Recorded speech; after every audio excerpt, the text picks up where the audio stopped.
In the marble halls of the Palazzo Vecchio, where shadows danced with the flicker of torchlight against cold stone, a young clerk named Lorenzo witnessed the fall of his master, Duke Alessandro. The Duke, once commanding and feared, now cowered before his enemies, tears streaming down his face as he begged for mercy that would never come. The blade that ended Alessandro's life was not forged from steel alone, but from years of emotional weakness that his adversaries had studied, catalogued, and weaponized against him.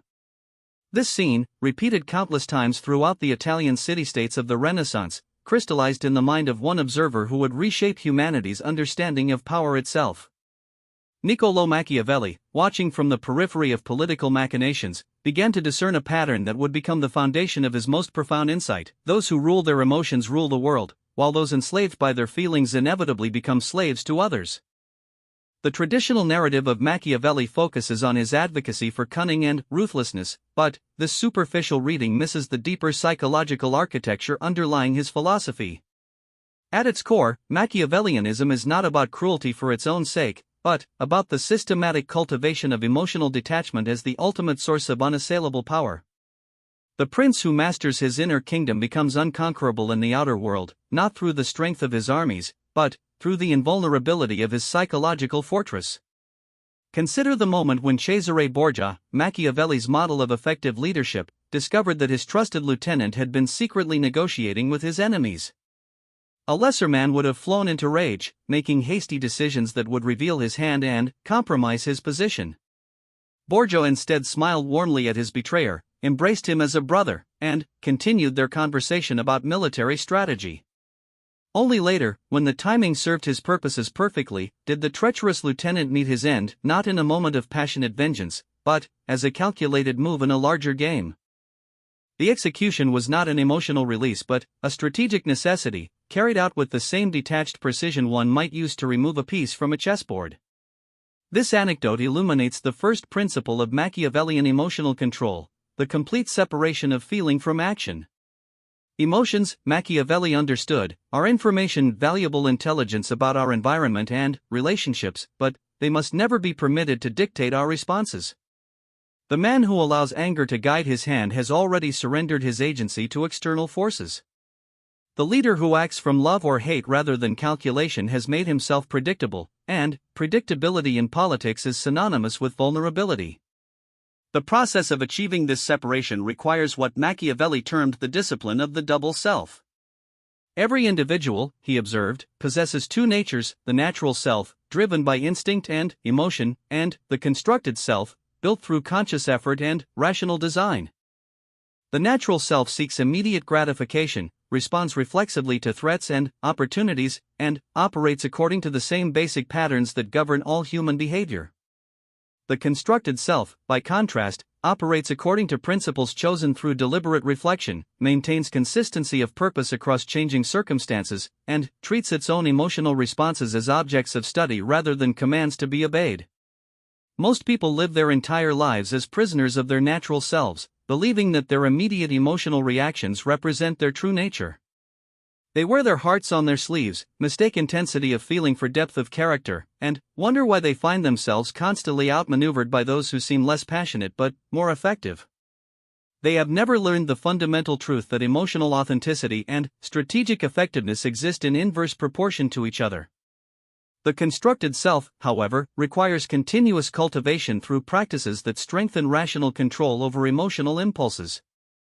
Machiavelli himself developed a daily routine that served this purpose. Each morning, he would spend time in his study, not merely reading but conducting what he called conversations with the ancients, imaginary dialogues with historical figures who had faced similar challenges to his own. Through these mental exercises, he trained himself to view contemporary problems through the lens of historical precedent rather than immediate emotion. The purpose of this practice was not to suppress emotions entirely. Machiavelli understood that complete emotional numbness would be both impossible and counterproductive, but to create temporal and psychological distance between the initial emotional response and the final decision. In the space created by this delay, reason could assert its authority and choose the most advantageous course of action, regardless of what the heart might demand. This discipline manifested itself most clearly in Machiavelli's approach to relationships.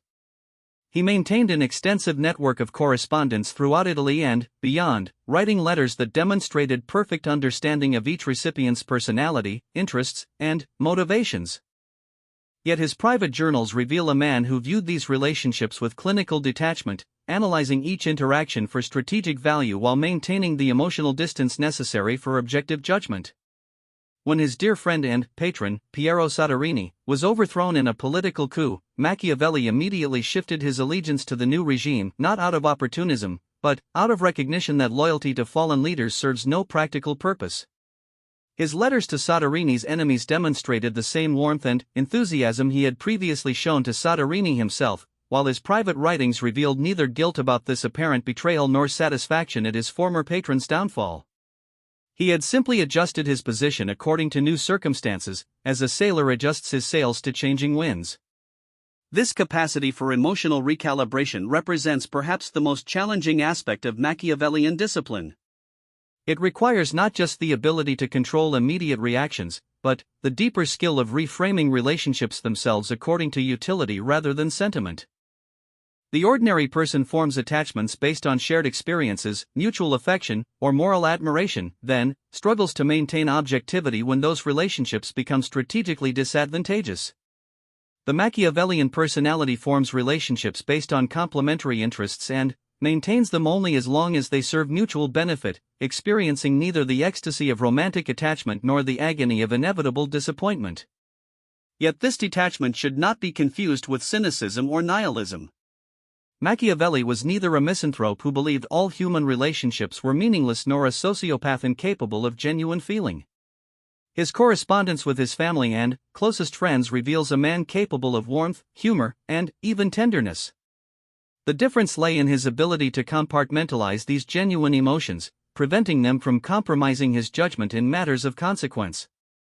The key insight underlying this approach is that emotional vulnerability and strategic effectiveness exist in fundamental tension with each other. The more we care about something, the less clearly we can think about it. The more we need a particular outcome, the less likely we become to achieve it. The person who desperately desires power will make precisely the mistakes that ensure it remains beyond their grasp, while the individual who regards power with cool indifference often finds it gravitating toward them naturally. This paradox explains why Machiavelli's writings continue to disturb readers 5 centuries after their composition. We are accustomed to thinking of emotional intensity as evidence of moral seriousness, of passionate commitment as a virtue, and of detachment as a character flaw. Machiavelli inverts these assumptions, suggesting that emotional control is the highest form of moral development and that passionate commitment is often a form of disguised selfishness. Consider the difference between two hypothetical leaders facing a crisis that threatens their regime. The first leader, driven by fear and anger, responds with dramatic gestures designed to demonstrate strength and resolve. He purges potential rivals, increases surveillance of his subjects, and launches military campaigns to distract from domestic problems. Each of these actions provides temporary psychological relief by creating the illusion of decisive leadership, but they ultimately weaken his position by revealing his insecurities and consuming resources he cannot afford to lose.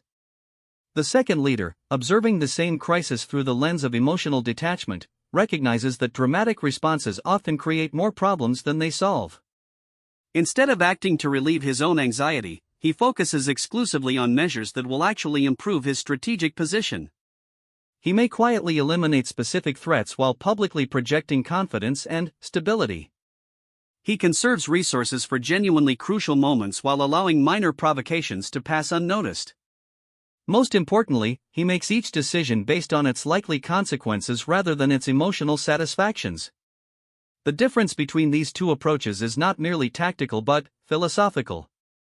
The first leader treats his emotions as valid guides to action, assuming that what feels right must be strategically sound.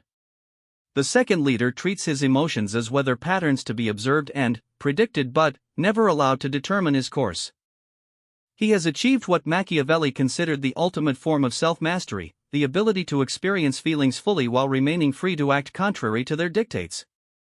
This freedom from emotional compulsion extends beyond crisis management to every aspect of leadership and personal effectiveness.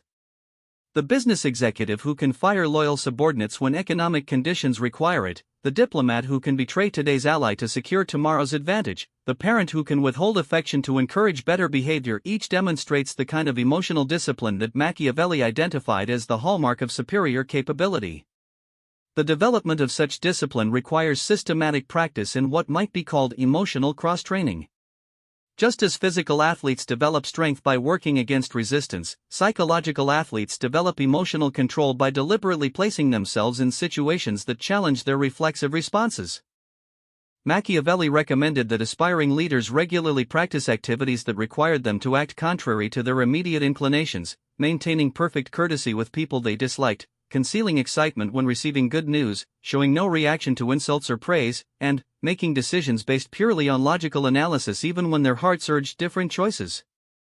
These exercises serve multiple purposes beyond mere self-discipline. They develop the psychological muscles necessary for maintaining composure under pressure.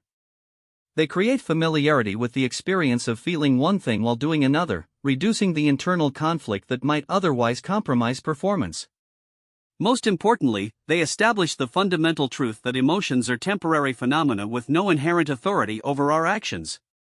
The man who has internalized this truth possesses a form of invulnerability that no external force can penetrate. His enemies cannot manipulate him through anger because he does not act from anger. They cannot seduce him through flattery because he measures his worth by results rather than recognition. They cannot intimidate him through threats because he has already accepted the possibility of loss. Having destroyed his weak self, the part that needs external validation, fears disapproval, and craves emotional comfort, he has made himself fundamentally indestructible. Part 2, The Forge of Strategic Indifference. The transformation from emotional reactivity to strategic mastery does not happen overnight, nor does it occur through mere intellectual understanding. Like the forging of steel, it requires intense heat, repeated hammering, and the deliberate removal of impurities that weaken the final product. Machiavelli understood that the human soul, like crude metal, must be broken down and reconstructed according to superior design principles if it is to serve the demands of effective leadership.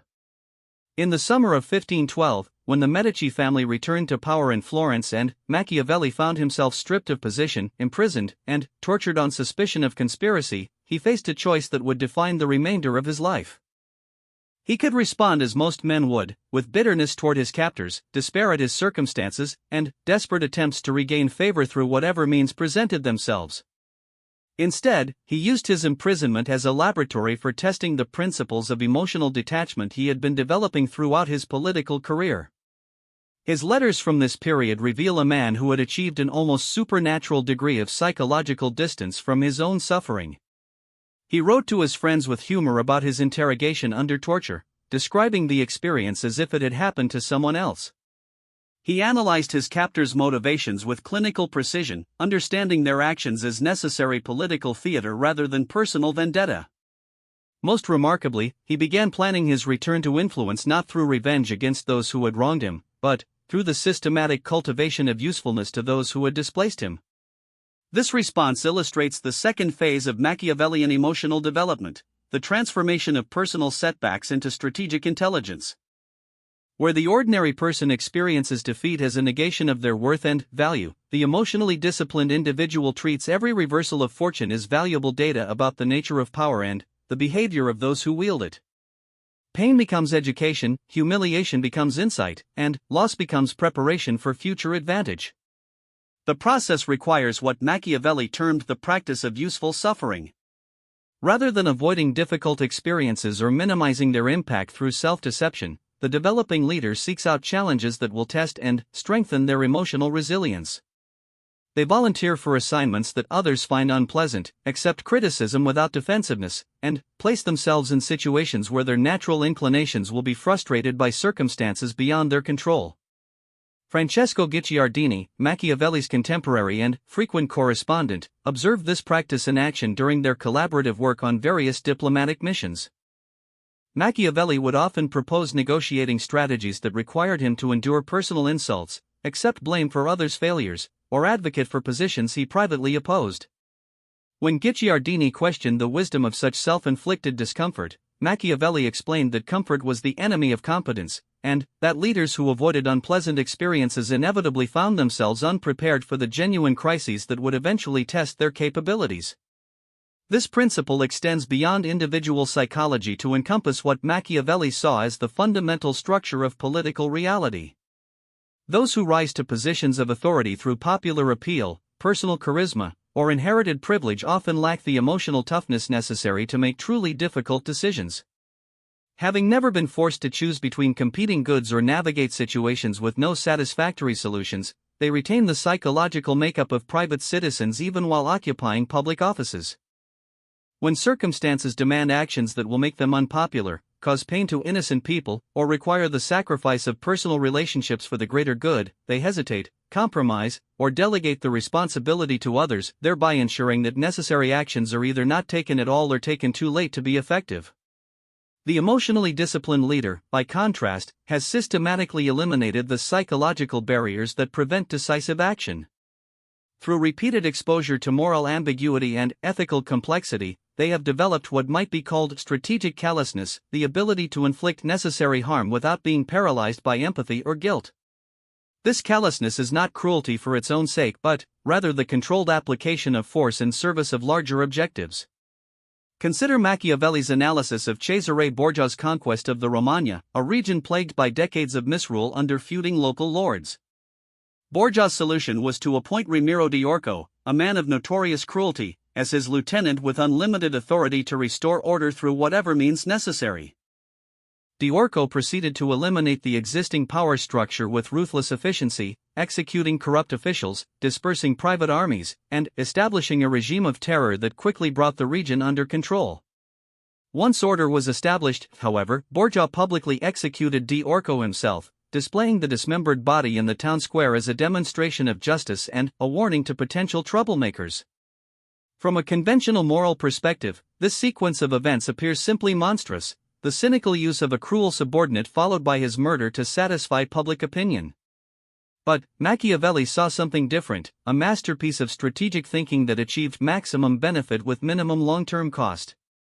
By channeling necessary violence through a designated scapegoat, Borgia had solved the region's problems while preserving his own reputation for justice. The deaths of Di Orco and his victims were regrettable but unavoidable consequences of transforming chaos into order. The alternative, allowing the existing situation to continue, would have resulted in far more suffering over a much longer period. The emotional discipline required for such calculations cannot be developed through theoretical study alone. It demands practical experience in making decisions that cause immediate pain in service of future benefit. Machiavelli recommended that aspiring leaders seek out opportunities to practice what he called beneficial cruelty, actions that appear harsh in the moment but serve the interests of those affected in the long term. A parent who enforces strict discipline despite their child's tears and protests, a teacher who fails students who have not mastered essential material despite the personal hardship this may cause, a surgeon who amputates a limb to save a life, each demonstrates the kind of emotional toughness that effective leadership requires. They have learned to distinguish between their immediate emotional responses and their rational assessment of what the situation actually demands. This distinction becomes crucial when dealing with the inevitable conflicts between individual desires and collective needs that define political life. The leader who cannot bear to disappoint supporters will make promises that cannot be kept. The executive who fears employee resentment will avoid necessary restructuring until external forces make even more drastic measures unavoidable. The general who cannot accept casualties will lose wars through indecision and delay. In each case, the desire to avoid causing immediate pain ensures the infliction of greater suffering in the future. Machiavelli's own correspondence with subordinates and allies reveals the practical application of these principles. His letters are consistently warm and encouraging, expressing confidence in their abilities and appreciation for their efforts. Yet his private assessments of the same individuals often reveal sharp criticism of their performance and clear-eyed evaluation of their limitations. He had learned to separate his public encouragement, which served the strategic purpose of maintaining morale and loyalty, from his private judgment, which served the different strategic purpose of accurate planning and resource allocation. This separation requires constant vigilance against the natural human tendency to believe our own performance and to mistake social courtesy for genuine assessment. The emotionally disciplined leader maintains what military strategists call situational awareness, not just about external circumstances but about their own psychological state and the psychological states of those around them. They recognize when others are telling them what they want to hear rather than what they need to know, and they create systems for obtaining accurate information even when that information is personally uncomfortable. The development of such systems often requires the cultivation of relationships with individuals who are willing to provide unvarnished feedback regardless of the personal cost. Machiavelli maintained correspondence with several people who served this function, individuals whose judgment he trusted precisely because they showed no concern for his feelings or ego. These relationships were not based on mutual affection or shared values but on mutual recognition of the utility of honest communication in an environment where such honesty was rare and valuable. The ability to receive criticism without defensiveness and to provide criticism without malice represents perhaps the highest achievement of emotional discipline. It requires the complete abandonment of ego protection as a motivation for behavior, replacing it with the more reliable motivation of effectiveness maximization. The person who has achieved this state experiences neither the pleasure of flattery nor the pain of criticism because they have learned to evaluate both according to their utility rather than their emotional content. This transformation fundamentally alters the individual's relationship not just with others but with themselves. The ordinary person experiences their own thoughts and feelings as authoritative guides to reality, assuming that their immediate reactions provide reliable information about external circumstances. The emotionally disciplined person experiences thoughts and feelings as data points to be evaluated and incorporated into larger analytical frameworks, no more inherently trustworthy than any other source of information. When such a person feels anger, they do not ask how dare they treat me this way, but rather what does my anger tell me about the situation, and how can I use this information most effectively? When they experience fear, they do not seek reassurance or avoid the source of anxiety but rather analyze what the fear reveals about genuine risks and how those risks might be mitigated or exploited. When they feel attraction or affection, they recognize these emotions as potentially valuable but also potentially dangerous influences on their judgment, to be factored into their calculations rather than allowed to drive their decisions. This analytical approach to self-knowledge creates a form of psychological invulnerability that extends far beyond mere emotional control. The person who understands their own psychological patterns and has developed systematic methods for managing them becomes extremely difficult for others to manipulate or predict. Their responses are based not on emotional impulses but on strategic calculations that take into account their own biases and limitations as well as external circumstances. Moreover, this self-knowledge enables them to present different versions of themselves to different audiences without experiencing the internal conflict that usually accompanies such adaptability. They recognize that consistency of presentation is less important than effectiveness of communication, and they adjust their manner, message, and apparent priorities according to what will best serve their objectives in each specific context. This is not deception in the conventional sense but rather strategic communication based on clear understanding of how different people respond to different approaches. Part 3, The Invincible Architecture of Power. The ultimate destination of Machiavellian emotional development is not merely personal resilience or tactical advantage, but the construction of what might be called systematic invulnerability, a state of being in which external circumstances lose their power to determine one's effectiveness or well-being. This state represents the culmination of years of disciplined practice in emotional detachment, strategic thinking, and systematic self-reconstruction. The individual who achieves it has become what Machiavelli considered the highest form of human development, a person who cannot be destroyed by others because they have already destroyed everything within themselves that could serve as a target for destruction. In the winter of 1519, 7 years after his fall from power and 2 years before his death, Machiavelli received an invitation that would have thrilled most men in his position, the opportunity to return to public service under the very Medici regime that had imprisoned and tortured him. Pope Leo X, a member of the Medici family, had decided that Machiavelli's expertise in military and diplomatic affairs outweighed any lingering concerns about his political reliability. The offer represented everything Machiavelli had supposedly been working toward during his years of exile: restoration of status, return to influence, and vindication of his worth. Yet Machiavelli's response to this opportunity reveals the profound transformation that his years of forced reflection had produced. Rather than accepting immediately with gratitude and relief, he subjected the offer to the same dispassionate analysis he would apply to any other strategic decision. He recognized that his value to the Medici lay precisely in his reputation for independent thinking and practical competence, qualities that would be compromised if he appeared too eager for their favor or too grateful for their forgiveness. Instead of pleading for the position, he negotiated its terms. Instead of promising loyalty and obedience, he emphasized his commitment to effective results. Most significantly, he made it clear that his acceptance was based on the opportunity to serve Florence rather than any personal desire for rehabilitation. This response illustrates the final stage of emotional liberation, the point at which external validation becomes genuinely irrelevant to one's sense of purpose and self-worth. Machiavelli had spent his years of exile not in bitter resentment or anxious hope for restoration, but in systematic cultivation of his capabilities and understanding. He had written The Prince, the Discourses on Livy, and The Art of War, works that would establish his intellectual legacy for centuries, not as desperate attempts to prove his continued relevance, but as natural expressions of his commitment to understanding the principles of effective governance. By the time the Medici offered him a return to power, he no longer needed their offer to define his value or purpose. This transformation from need-based to purpose-based motivation represents perhaps the most crucial element of psychological invulnerability. The person who needs external recognition, approval, or success remains forever vulnerable to those who can provide or withhold these things.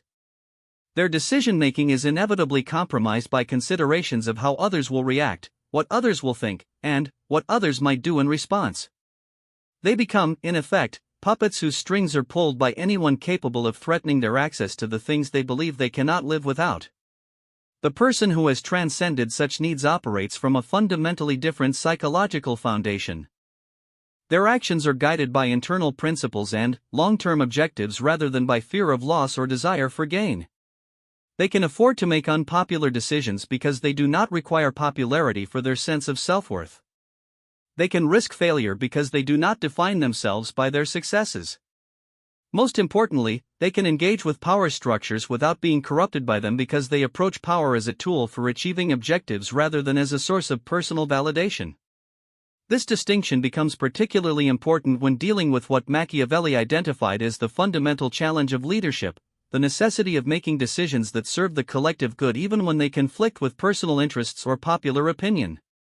The leader who needs to be liked cannot implement policies that will cause short-term hardship even when such policies are necessary for long-term prosperity. The leader who fears criticism cannot take risks that might result in visible failures even when such risks offer the only hope of significant improvement. The leader who depends on external validation for their sense of worth will inevitably subordinate their judgment to the opinions of others, making them ineffective at best and actively harmful at worst. Consider the difference between two approaches to economic policy during a period of fiscal crisis. The conventional politician, driven by the need for approval and the fear of blame, will tend toward solutions that minimize immediate pain even at the cost of long-term damage. They will propose temporary measures that postpone rather than resolve underlying problems, distribute costs in ways that avoid alienating key constituencies, and present optimistic projections that they know to be unrealistic in order to maintain public confidence. Each of these decisions makes emotional sense from the perspective of someone who cannot bear to be unpopular or blamed for difficult circumstances, but collectively they ensure that the crisis will worsen and that more drastic measures will eventually become necessary.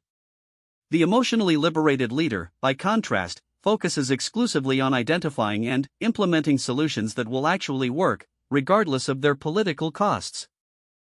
They present accurate assessments of the situation even when such honesty creates panic or criticism. They implement necessary reforms even when such reforms cause immediate hardship to influential groups. They accept responsibility for unpopular decisions without attempting to shift blame to external circumstances or previous administrations. Their approach may result in short-term political damage, but it offers the only realistic hope of actually resolving the underlying problems. The psychological foundations that enable such leadership cannot be developed through conventional training or education. They require what Machiavelli called the discipline of systematic disillusionment, the deliberate identification and elimination of all the comforting beliefs, emotional attachments, and psychological dependencies that make ordinary life bearable but effective leadership impossible. This process begins with radical honesty about one's own motivations and capabilities. The developing leader must learn to recognize when their decisions are being influenced by ego, fear, desire for approval, or other emotional factors that compromise objective judgment. They must develop the capacity to evaluate their own performance with the same dispassionate analysis they would apply to any other strategic problem, acknowledging failures without defensiveness and accepting limitations without self-pity. The process continues with systematic examination of all relationships and commitments for their strategic value rather than their emotional satisfaction. Friendships that serve no useful purpose must be allowed to atrophy. Romantic relationships that interfere with professional effectiveness must be restructured or ended. Family obligations that prevent optimal allocation of time and energy must be renegotiated or abandoned. This does not mean becoming a sociopath incapable of human connection, but rather ensuring that all connections serve the larger purposes that define one's life rather than serving as distractions from those purposes. Perhaps most challenging, the process requires the abandonment of what Machiavelli termed the illusion of moral purity, the comforting belief that effective action can always be reconciled with conventional ethical standards. The leader who insists on keeping their hands clean will inevitably delegate necessary dirty work to subordinates, creating a situation in which harmful actions still occur but without the careful oversight and strategic calculation that might minimize their damage. The leader who accepts responsibility for necessary moral compromises can at least ensure that such compromises serve genuine strategic purposes rather than merely satisfying the psychological needs of those who carry them out. This acceptance of moral ambiguity requires a fundamental shift in how one understands the relationship between individual conscience and collective responsibility. The ordinary person evaluates actions based on their consistency with personal moral intuitions and their likely effects on their own spiritual or psychological well-being. The strategic leader evaluates actions based on their contribution to larger objectives and their effects on the welfare of those for whom they are responsible. They may feel personal distaste for necessary actions, but they do not allow such feelings to prevent them from acting when action is required. The development of such moral flexibility often requires exposure to situations in which conventional ethical guidelines provide no clear direction or in which adherence to such guidelines would produce obviously inferior outcomes. Machiavelli recommended that aspiring leaders seek out advisory roles in organizations facing genuine moral dilemmas, hospitals forced to choose which patients receive limited resources, military units operating in civilian areas, businesses navigating conflicting obligations to employees and shareholders, governments balancing individual rights against collective security. In each such context, the developing leader learns to evaluate competing moral claims according to their practical consequences rather than their abstract validity. They develop comfort with situations in which any action will cause some harm and any inaction will allow greater harm to occur. Most importantly, they learn to take responsibility for the inevitable moral costs of effective leadership rather than seeking refuge in moral theories that excuse such costs or decision-making processes that distribute responsibility so widely that no one can be held accountable for outcomes. The individual who completes this process of systematic disillusionment emerges with a form of psychological armor that makes them virtually impossible to manipulate, intimidate, or destroy through conventional means. They cannot be blackmailed because they have no secret vulnerabilities or hidden dependencies. They cannot be bribed because they do not define their interests in terms of personal advantage. They cannot be threatened because they have already accepted the possibility of loss and prepared themselves psychologically for whatever consequences their actions might bring. They cannot be flattered because they evaluate themselves according to results rather than recognition. They cannot be discouraged because they expect resistance and have developed the patience necessary for long-term campaigns. Most importantly, they cannot be defeated through the normal process of political destruction because they have eliminated all the psychological foundations on which such destruction depends. The opponent who attempts to ruin their reputation discovers that they do not depend on reputation for their effectiveness. The enemy who tries to isolate them socially finds that they operate effectively without extensive social networks. The rival who seeks to undermine their authority learns that their authority derives from competence rather than position and, therefore, cannot be taken away through political maneuvering. This invulnerability extends beyond mere defense to encompass offensive capabilities as well. The person who has achieved emotional liberation possesses decisive advantages in any competitive situation.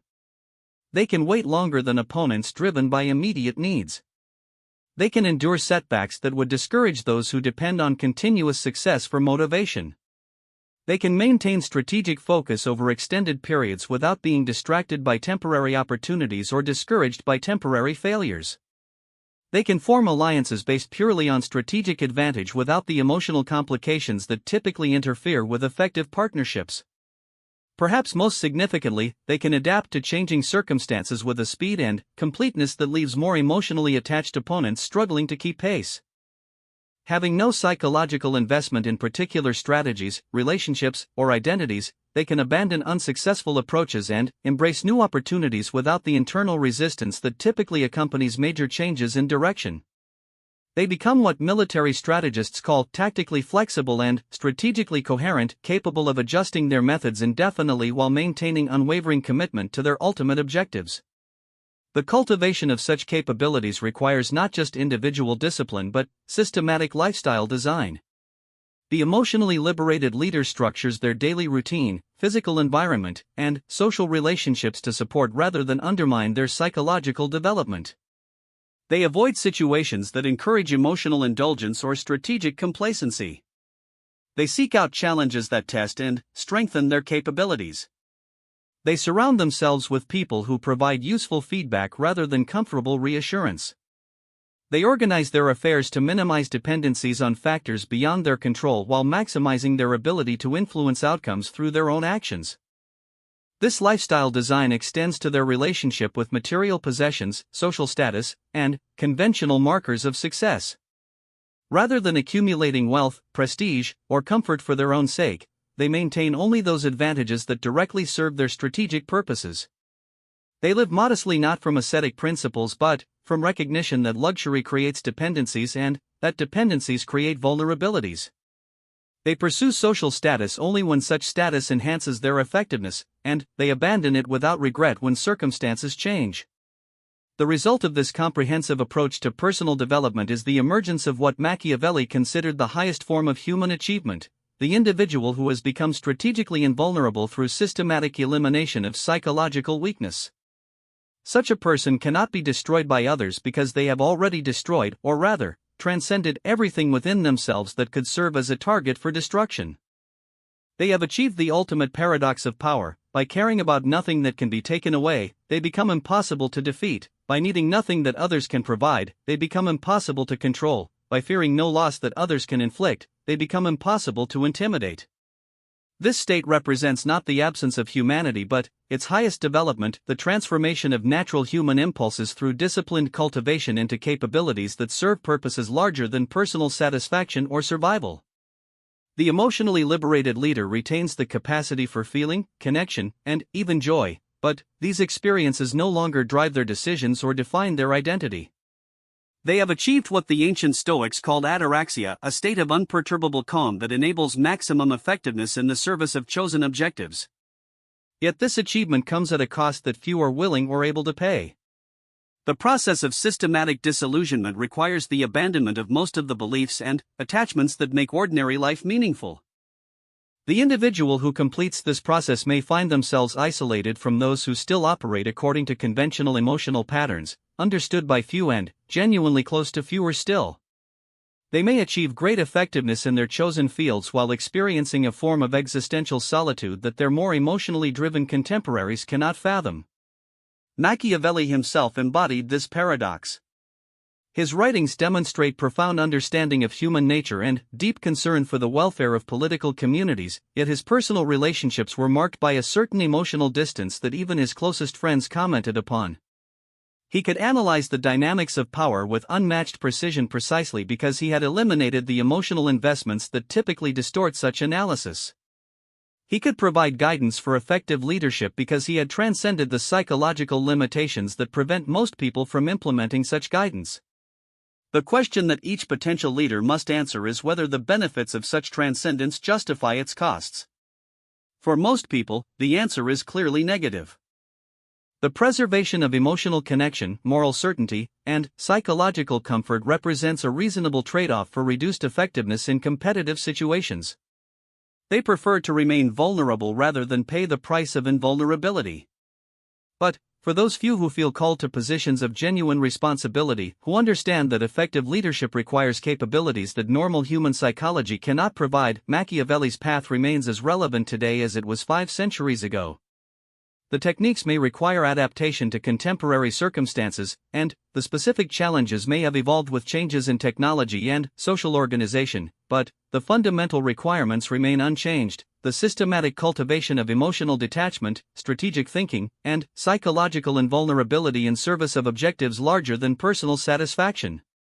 The man who destroys his weak self, who eliminates the dependencies, attachments, and emotional compulsions that make ordinary people predictable and controllable, cannot indeed be destroyed by others. He has achieved the ultimate form of power, not the ability to compel others' obedience, but the freedom to act according to his own judgment regardless of external pressures. In a world where most people remain slaves to their emotions, such freedom represents the closest approximation to absolute power that human beings can achieve. This is Machiavelli's final gift to those with the courage to receive it, not merely techniques for political success, but a comprehensive program for psychological liberation. The price is high, the process is demanding, and the destination may be lonely. But, for those who complete the journey, the reward is nothing less than escape from the prison of emotional compulsion that confines the vast majority of human beings throughout their lives. They join the ranks of those rare individuals who cannot be destroyed by others because they have already transcended everything within themselves that could serve as a foundation for such destruction. They become, in the deepest sense, unconquerable. In the end, Machiavelli's discipline of emotional control reveals itself as far more than a political strategy or psychological technique. It represents a fundamental reorientation of human consciousness away from the reactive patterns that govern ordinary experience and toward the proactive patterns that enable extraordinary achievement. The individual who masters these patterns does not merely gain advantage over competitors or protection against enemies. They achieve a form of freedom that transcends the normal constraints of human existence, becoming agents of their own will rather than subjects of external circumstances. This freedom, purchased through the systematic destruction of weakness and dependency, represents perhaps the highest form of human development, the transformation of natural impulse into strategic capability, of emotional reactivity into calculated response, of human limitation into transcendent power.